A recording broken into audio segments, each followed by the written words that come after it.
कहा जाता है कि हर इंसान को जीवन में एक बार दिमाग में ख्याल ये ज़रूर आता है कि मेरे मरने के बाद क्या होगा, मैं जब मरूंगा तो मेरी लाश का दाह संस्कार कौन करेगा, वो क्या वो पल होंगे। नमस्कार, सुनील पंडित नाम है मेरा और आप देख रहे हैं द उदयपुर अपडेट्स का यूट्यूब चैनल, फेसबुक पेज। और आज मैं आपको ऐसी स्टोरी से रूबरू कराने वाला हूँ जो शायद सुनकर, जो आपको देखकर शायद आपकी रूह कांप उठे, आपको लगे कि हाँ हमारा भी जीवन है, हमें भी एक दिन उसी जगह जाना है। कहते हैं एक शरीर की जो हैसियत है वो मिट्टी से ज़्यादा कुछ नहीं है। ये वो जगह हैं जहाँ इस शरीर को, इस मिट्टी को वो स्थान मिलता है जहाँ की वो हकदार है।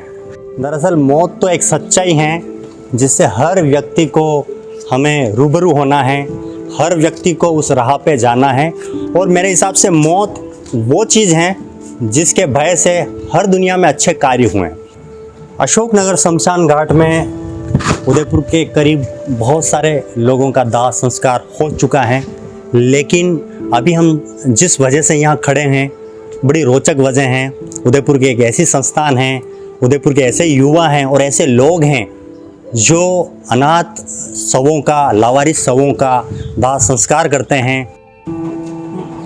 इस बार हम आपको जो स्टोरी दिखाने जा रहे हैं वो बिल्कुल अलग है। तो फाइनली हम अशोकनगर शमशान घाट के अंदर हैं और शमशान घाट में कुछ जो युवा हैं वो बहुत अच्छा काम कर रहे हैं, बहुत करते आ रहे हैं। कुछ भावुक होने की स्थिति है, कुछ भावुक होने के पल हैं। सबसे पहले मैं आपको इस पूरी स्टोरी से रूबरू करवाऊँ। सबसे पहले ये हमारे मित्र हैं, कई दिनों से मैं इनका फ़ैन हूँ। इनका नाम मांगीलाल जी सुथार है। वैकुंठ धाम सोसाइटी के ज़रिए ये जो अनाथ जो व्यक्ति होते हैं, लावारिस शव होते हैं, उनका दाह संस्कार करवाते हैं। तो सबसे पहले भाई साहब आपका बहुत बहुत शुक्रगुजार हूँ मैं कि आपने ये मौका दिया कि स्टोरी करने का हमें अवसर मिल रहा है। तो अभी हम आपकी बारी बारी से हम जो तमाम जो जानकारी वो लेंगे। सबसे पहले हम आपका इस्तकबाल करते हैं, स्वागत करते हैं। सबसे पहले मैं आपको धन्यवाद देता हूं जो आपने सर्वप्रथम आपने हमारी बात हुई थी कि मैं सबसे पहले वीडियो मैं बनाऊंगा, तो सबसे पहले मैं आपका धन्यवाद देता हूं जो आपने हमारे को इस आपके लिए हमें चुना है। दुनिया में हर आदमी जन्म लेता है, लेकिन क्या है कि सबका अलग अलग उद्देश्य होता है। हम भी आए तो हमारा ये मानना है कि हमको भी कुछ ऐसा करना है जो लोग याद रखें। तो हमने क्या है, हमारे 2011 में हीरालाल जी और लीलाधर जी ये दाह संस्कार करते थे लावारिसों का। तो इनको देख के, हीरालाल जी को देख के मुझे भी अच्छा लगा कि यार ये कार्य करना चाहिए। शिव शक्ति सेवा संस्था करके कुछ थी, मुझे लीलाधर सेवा संस्था, लीलाधर। तो उसके बाद हम महाराणा प्रताप में जुड़े। 2011 से 2017 तक हमने उसमें हीरालाल जी और हमने काम किया। उसके बाद 2018 में हमने वैकुंठ धाम सेवा संस्थान के नाम से अलग एक बनाया।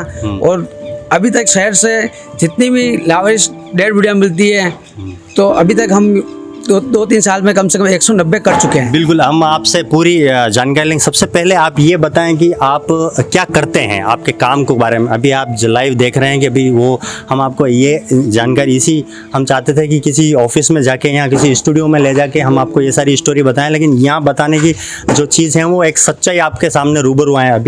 अभी जो शव आपको मिला है उसके बारे में थोड़ा बताएं ताकि हम आगे बढ़ें। अभी आज हमारे पास चित्तौड़ से सुबह फ़ोन आया कि एक डेड बॉडी पड़ी हुई है, एक्सीडेंट हुए हुए हैं। तो इसने क्या अदर समाज की लड़की से शादी कर ली, तो इसको समाज से बहिष्कृत कर रखा है। तो इनके परिवार वालों ने से इसको लेने से मना कर दिया। अच्छा, कि हम इसको ना तो ले जाएंगे ना इसका दाह संस्कार करेंगे। तो पुलिस से हमें सूचना की, तो हम वहाँ पे गए, इसका पीएम कराया है।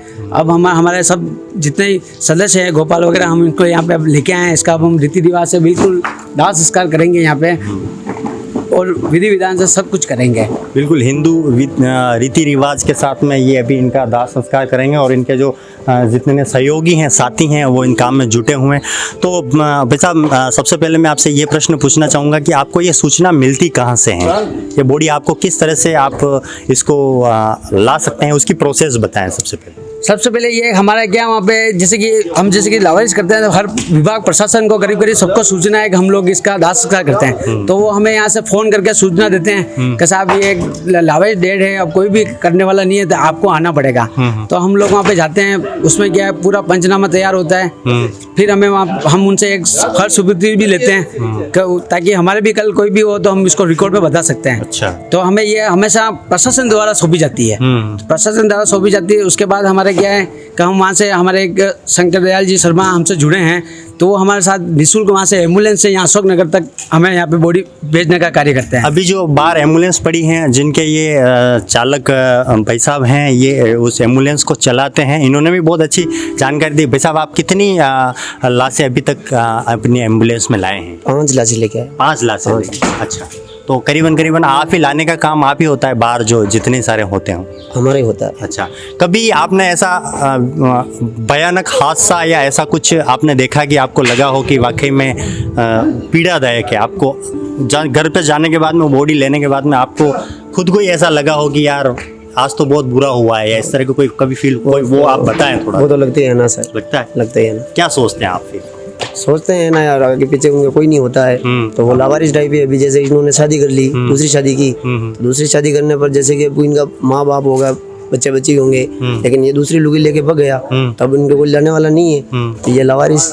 तो वैकुंठ धाम सेवा संस्थान से हम ड्राइवर हैं, ये इनकी सेवा के लिए यहाँ लेके आए। तो बहुत अच्छा काम कर रहे हैं। मैं वापस मांगीलाल जी की तरफ आता हूँ। मांगीलाल जी, आप ये बताएं कि अमूमन एक जो दाह संस्कार होता है, उनका एक खर्चा कितना होता है और उसकी भरपाई आप कहाँ से करते हैं? भाई अर्निंग तो पैसा खर्च तो होता है ना, जैसे एम्बुलेंस हो गया, लकड़ी के हो गए हैं, तो वो कैसे आप उसको मैनेज करते हैं, उस बारे में? अमूमन एक दाह संस्कार करने में हमारे 2000 से 2500 रुपये लगते हैं। अभी तक हम खुद ही आपस में मिलके व्यय कर रहे हैं। कभी कोई मिल जाता है तो आगे रह के कोई कहता है कि हम डोनेशन देना चाहता है, तो कभी कभार हमें ऐसे भी मिल जाता है जो आगे से पैसा दे देते हैं हमें। तो वो कह देते हैं कि यार चलो आज, जैसे कि आज हमें एक डॉक्टर साहब मिले, तो उन्होंने कहा आज मैं आपको दाह संस्कार के पैसे दे रहा हूँ। अच्छा। हाँ, सुभाष जी हैं ओपीडी में, तो जैसे कि बहुत कम मिलते हैं, लेकिन बाकी हमारा ये उद्देश्य, हमें पता है हमने अगर काम शुरू किया तो ये सारा खर्चा फिलहाल हमें व्यय करना, हम ये सोच के आए।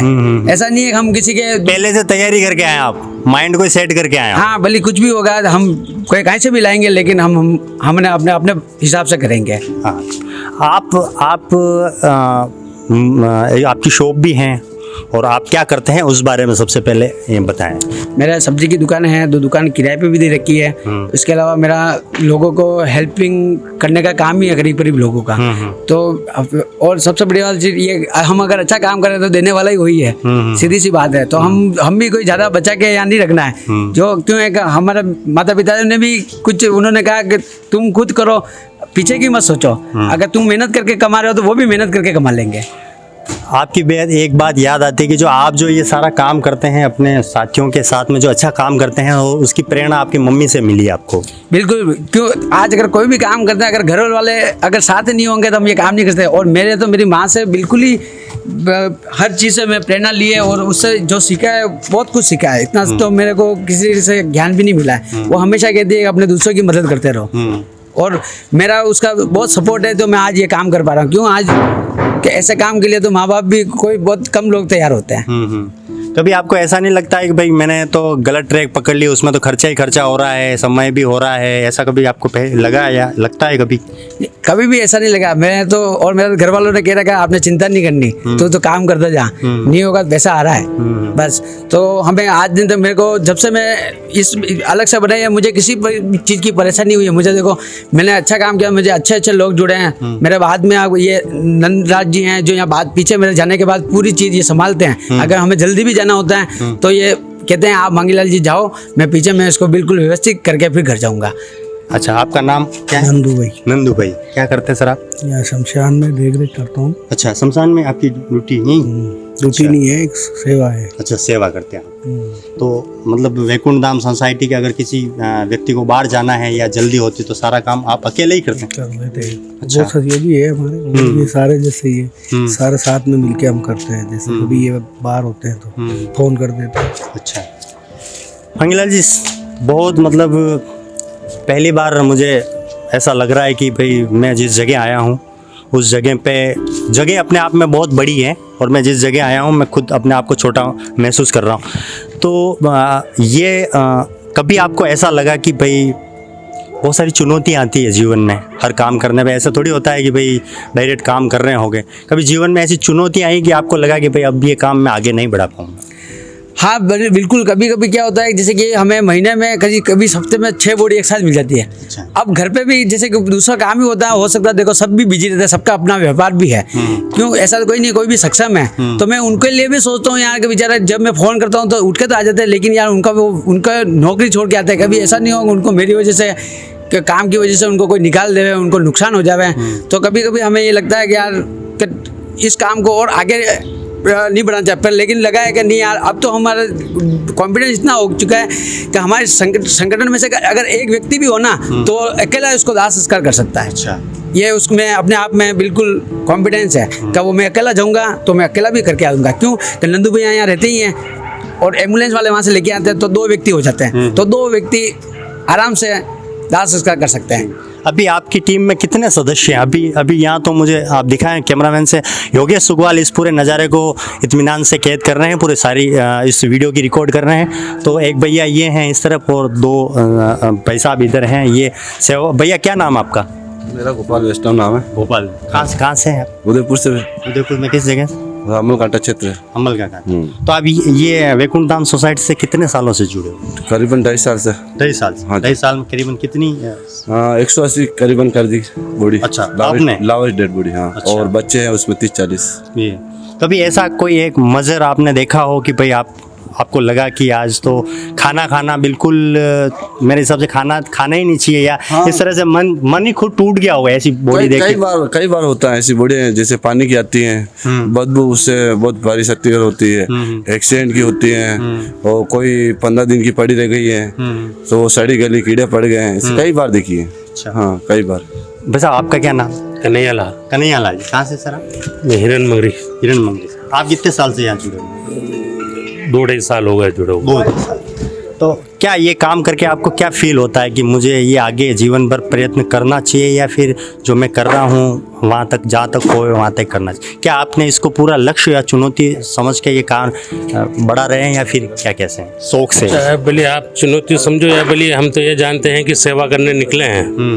जो एक सेवा होती है, कोई गाय को चारा डलाता है, कोई क्या करता है, तो हमने सोचा कि ये धर्म की लकड़ी का काम करें हम। तो बड़े जो अभी खैर हमें वीडियो इसलिए बनाना पड़ रहा है, इसलिए बनाने का हमारा जो मकसद है कि वैकुंठ धाम सोसाइटी उदयपुर में बहुत अच्छा कार्य कर रही हैं, और तमाम जो लोग आप स्क्रीन पर यहाँ आप जो नंबर्स देख रहे हैं वो नंबर्स आपको स्क्रीन पर नंबर्स मिलेंगे, आप उनसे संपर्क कर सकते हैं। सीधे संपर्क करें, हमारे चैनल के माध्यम से नहीं, डायरेक्ट आप उनसे संपर्क करें, और आप उनको अगर चाहें तो जैसा भी आपको जैसा बन पड़े आप सहयोग कर सकते हैं। मांगीलाल जी, थोड़ा सा आपका समय चाहूँगा मैं, और क्योंकि मुझे पता है कि आपका जो ये वैसे ही ये वीडियो बनाना, ये पब्लिसिटी करना आपकी डिक्शनरी में नहीं है, लेकिन हमारा जो द उदयपुर अपडेट्स का आपके जो काम को हौसला बढ़ाने का एक जो प्रयास है वो कर रहे हैं। मुझे ये बताएं कि आपका जो ये लास्ट से 100 जो कलेक्ट करने का जो क्राइटेरिया वो कहाँ तक है? करीब पूरा उदयपुर संभाग के आसपास का सारा है। जहाँ से भी हमें जैसे कि हमने बहुत सी बोरी केसियाची से राजसमंद भी की है, चित्तौड़ से भी करते हैं। तो अब MP हॉस्पिटल बड़ा है तो पूरे संभाग से आती है। तो हमारा यूँ क्राइटेरिया कोई फिक्स नहीं है, जहाँ हमें अगर उचित लगे बुलाते हैं तो हम जाने को तैयार है। भाई कोरोना में अभी जो आपका जो एक सेवा कार्य है ये बंद हुआ या जारी रहा, उस बारे में थोड़ा सा? कोरोना में भी ये बिल्कुल जारी रहा। कोरोना में भी हमने 35 दाह संस्कार किए।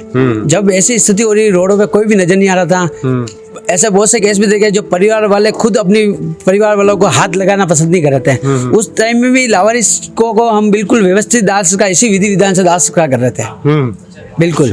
और यहाँ पे बहुत से लोगों की अपन ने मदद भी की, जो उनके मतलब परिवार वाले हाथ नहीं लगा रहे थे, कोरोना को डर रहे थे कि यार कहीं हमें नहीं हो जाए। तो मैं उन लोगों को भी हौसला बताया, हम अगर खुद आके कर रहे हैं, मोचरी से ला रहे हैं, जब हमारा कुछ नहीं हो रहा था, ये तो आपके परिवारजन है। जब हम लावारिस के लिए यहाँ पे खड़े हैं तो आपके परिवार के लोग हैं, तो उनको भी हमने बहुत उनको हौसला बढ़ाया कि आप करो, कुछ नहीं होगा।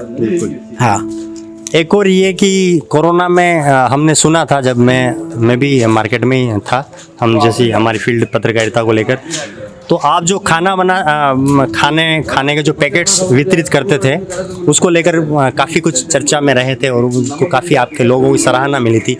तो आपके खाने में ऐसा क्या आप करते थे कि लोग सारे आपकी चाह रखते थे कि भाई वो खाने का पैकेट आएगा फिर हम खाएंगे, उसके बारे में? उसमें क्या है सर, हमारा क्या है, जैसे कि मेरा छोटा भाई खुद बनाने का मास्टर है, तो हम रोज अलग अलग वैरायटी की सब्जी देते थे उनको। और दूसरा हमारा ये मानस था कि हम भले टिफिन कम देवे लेकिन भरपेट देवे। तो हमारा मतलब हमारी पूड़ी अलग जाती थी और सब्जी का पैकेट अलग बनता था।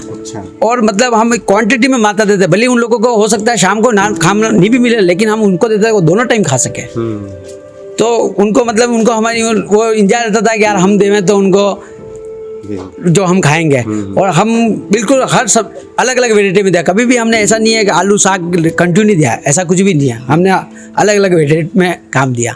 अच्छा, आपकी माताजी के बारे में कुछ बताएं, क्योंकि आपकी माताजी ही आपकी सबसे प्रेरणादायक हैं और आपकी माताजी की आपके क्षेत्र में, आपके जो गांव के आसपास हैं, वो काफ़ी चर्चा है, क्योंकि आपकी माताजी का जो सेवा कार्य है वो लोगों को भी काफ़ी प्रेरित करता है। तो उस बारे में थोड़ा सा संक्षेप में आपकी माता के बारे में बताएं। छोटा सा तो देखो, मेरी मम्मी ने हमें क्या बहुत दुख देख के बड़ा किया है, मैंने उसको देखा है संघर्ष करते हुए, तो उसने जीवन में कभी हार नहीं मारी। तो सबसे बड़ी प्रेरणा तो मेरे लिए वही है, उसने वो अगर खुद नहीं हारी तो हम कैसे हार सकते हैं। तो भले हमारे पास कितना भी संघर्ष आया है उसको देखते हुए हम भी नहीं हारे हैं। और दूसरा क्या है, वो बिल्कुल सेवाभावी है, उसके पास कोई भी चला जाए वो उसके द्वार से कोई खाली लौट के नहीं जाता। और उसने हम छोटे छोटे थे, आज खुद ने एक मंदिर, बहुत बड़ा मंदिर का निर्माण कर रखा है और उसने सबसे बड़ी बात खुद मेहनत करके वो मंदिर बनाया, उसमें हमारा भी कुछ योगदान नहीं है, हम तो आज बड़े हुए हैं, लेकिन उसने तो पहले ही उसने स्तंभ हमारे लिए खड़ा कर रखा है और हमें कुछ करने की जरूरत नहीं, इसलिए हम सेवा लाइन में काम कर रहे हैं। सबसे अहम जो सवाल अब है कि भाई आपको ये सारी चीज़ें करने की प्रेरणा मिलती कहाँ से आपका ये जज्बा, कहाँ से आप युवा हैं तो बहुत सारे काम भी कर सकते हैं और बहुत सारे आपके जैसे युवा है वो सोचते हैं यार ये इन सारी चीज़ों में टाइम वेस्ट करने में कोई मतलब नहीं, हम तो पैसा कमाएं, हम तो अमीर बन सकते हैं, ऑडी में घूम सकते हैं, ये सारे सपने होते हैं। और एक ऐसा सपना आपके दिमाग में कैसे आया कि भाई मेरा तो ये सपना है कि मैं तो अनाथ जो आवारिस सब हैं उनका दाह संस्कार करूँ, तो वो कहाँ से मिला? देखो ये जज्बा मेरे मम्मी से मिला है। दूसरा मैं ये चाहता हूँ कि आदमी के पास हर चीज़ से सक्षम है, लेकिन मैं फिर भी उनको देखता हूँ परेशान है किसी न किसी चीज़ से, ठीक है। तो उनके पास अगर सब कुछ होते हुए भी परेशान है, तो आज मेरे पास कुछ भी नहीं है लेकिन मेरे को सुकून है कि मुझे भी लगता है कि हम कुछ कर रहे हैं, किसी के लिए कर रहे हैं। तो मेरे तो दूसरों से भी यही रहता है कि किसी भी प्रकार की जिंदगी। और दूसरी बात है, आजकल देखने को मिलता है, हम जो मोर्चे में जाता हूँ तो बहुत सारे आत्महत्या के केस ज़्यादा आ रहे हैं। तो मैं लोगों को एक ये अपील करना चाहता हूँ कि आप अपने आप से हारे नहीं, हारने से कोई मतलब नहीं। आप आज आत्महत्या कर लेते हैं, उसके पीछे आपको बहुत सी दुखदायी परिवारों को भुगतना पड़ता है। अगर आप रहेंगे इस धरती पे तो कहीं ना कहीं से आपको मदद अवश्य मिलेगी, ऐसा नहीं है कि आपको कहीं से भी मदद नहीं मिलेगी। तो ऐसा किसी को कोई आदमी अगर इस प्रकार से भी परेशान है तो आपसे मेरे से मिल सकता है। पर कुल मिला के आत्महत्या नहीं करे, भगवान ने आपको कुछ दिया है तो कुछ करने के लिए भेजा है। आप हार के और आत्महत्या कर लेते हैं, वो गलत है करना। बिल्कुल। दूसरा है, आजकल अमूमन लड़की जैसे पैदा होती है तो लोग उसको फेंक देते हैं। तो हमारे पास ऐसे फूल सी बच्चे आती हैं तो कभी कभी देख के हमें बहुत दुख होता है का मतलब आज के टाइम में लड़की लड़के के बराबर है। तो ये चीजें उनको सोचनी चाहिए। आप बच्चों को, फूल से बच्चों को फेंक देते हैं, तो ये सबसे बहुत मतलब वो हमारे पास जब भी बच्ची आती है तो हमें बहुत पीड़ा होती है तो उसको देख के कि फूल से बच्चे हैं और आपने उनको झाड़ियों में फेंक दिया, मतलब ये बहुत ही गलत हो रहा है। बिल्कुल आपने सही कहा मांगीलाल जी, मैं आपकी बात का समर्थन करता हूँ। मांगीलाल जी का सीधा सा ये फंडा ये कहना है, उनका सीधी सी अपनी बात है कि भाई कोई अपनी परिस्थितियों से, अपने समय से हार नहीं माने और लगातार अपने मिशन में जुड़ते रहें। और जब भी आपको ये लगे कि मुझे आत्महत्या करनी है, सिर्फ एक चक्कर इस शमशान घाट के चक्कर लगा के आएँ। और जब भी ऐसे मांगीलाल जी जैसे युवा हैं वो काम करते हुए नजर आएँ तो उनसे थोड़ी हौसला अफजाई करें। और उनका, अगर मांगीलाल जी आपकी कोई ये वीडियो देख के कोई हेल्प करना चाहें तो क्या प्रोसेस रहेगा उस पर? कोई भी अगर हेल्प करना चाहता है तो हमने क्या है कि हमारे किसी परिचित ने जबरदस्ती में से अकाउंट भी, उन्होंने कहा नहीं आपको अकाउंट होना चाहिए आपका, तो उन्होंने मेरे से अकाउंट खुला रखा है। तो अगर कोई भी अगर हेल्प करना चाहता है तो मैं अपने तो सीधे आप अकाउंट में पैसा दे सकते हैं, ताकि हमें कैश नहीं चाहिए। बिल्कुल। किसी भी या चाहे तो डायरेक्ट लकड़ी की रसीद कटा के भी हमें पकड़ा सकता है। हमें किसी भी प्रकार का कोई कैश नहीं चाहिए, वो उसका अगर कोई भी देना चाहता है वो डायरेक्ट भी कर सकता है। अच्छा, अभी तक आपने कितने 100 टोटल जो है दाह संस्कार कर दिया अब तक, जब से आप खुद आपने ये सारा वैकुंठ धाम सोसाइटी के जरिए ये काम शुरू किया है? हमने अभी तक 190 कर चुके हैं। 190। 190 कर दिए, जिसमें से 35-40 के लगभग लड़कियां हैं, बच्चे हैं। सवाल ये आता है मांगीलाल जी कि आपने कहा कि हम लावारिस शवों का दाह संस्कार करते हैं, कभी ऐसा आया कि जिसका परिवार होते हुए भी उनका दाह संस्कार नहीं हो रहा है? जैसे ये तो अभी लाइव है क्योंकि ये मामला ऐसा ही है कि उसमें परिवार होते हुए भी नहीं, लेकिन ऐसा भी हुआ कि भाई कि वो परिवार दाह संस्कार करने में भी सक्षम नहीं है, ऐसा कुछ? ऐसे भी हमने कम से कम 5-7 परिवारों का दाह संस्कार किया है। जैसे कि उसमें अगर मुझे लग जाता है कि उसकी फैमिली में छोटा बच्चा ही है तो हम खुद आके उसकी हेल्प कराते हैं, और मुझे लगता है उसकी फैमिली में है और उसके पास पैसे नहीं है तो मैं उनको जज नहीं देने देता हूँ, और हम लोग नहीं आते हैं, मैं सीधा लकड़ी वाले को कह देता हूँ भैया इनके लकड़ी दिला देना, ये अपने हिसाब से करते ताकि उनको भी नहीं लगेगा किसी ने है मेरी मदद की। और वो मैं मेरा कभी भी काउंट में नहीं रखता हूँ लाशों को, पैसा दिया छुट्टिया, हम आके वो पैसे नहीं देंगे, हमने जताने का काम नहीं है, ताकि उसको भी उसका मान सम्मान नहीं घटे। तो ऐसे परिवारों को भी कम से कम 5-7 परिवारों को मैंने मदद की। आपके जीवन की भाई मौत तो हम तो एक जिंदा इंसान जो होता है वो मरे हुए इंसान को शायद देख के खुद डर जाता है। आपके जीवन की ऐसी विभत्स घटना जिसको देखकर आपको डर तो नहीं, क्योंकि अब तो डर आपके दिल से चला गया है, लेकिन ऐसी घटना जो आपको ताउम्र याद रहती है या कभी कभी आपको परेशान करती, कोई ऐसी घटना आपने देखी हो? एक ऐसी घटना में मैंने क्या अभी बीच में एक ऐसी बॉडी आई थी, मतलब उसके पास खड़ा रहना भी बहुत दुश्वार हो रहा था।